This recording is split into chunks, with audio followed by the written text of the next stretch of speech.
হ্যাঁ ভাইয়া, উনি আরো বললেন আমি যদি ওনার বাংলোতে যেতে রাজি হই তবে সে আমাকে বিনা পয়সায় অ্যাডমিশন দেবেন। আমার অ্যাডমিশন আমি চাই না ভাইয়া, আমার অ্যাডমিশন আমি চাই না। চল কবিতা, তোর চেয়ারম্যানের সাথে আমি একটু দেখা করতে চাই।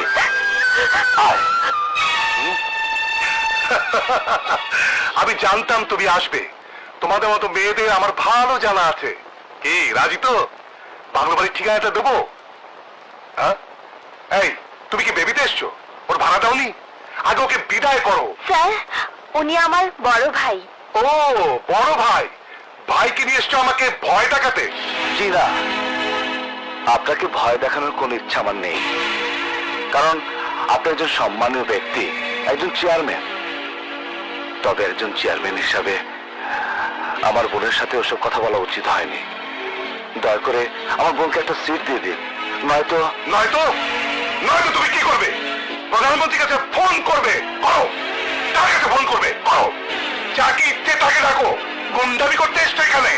আয় কে আছিস? ওকে বাইরে নিয়ে যা। স্যার, আমি সত্যি আন্তরিকভাবে দুঃখিত। আমি আপনার সাথে শুধু দুটি কথা বলতে চাই, একান্তে। Please sir, please.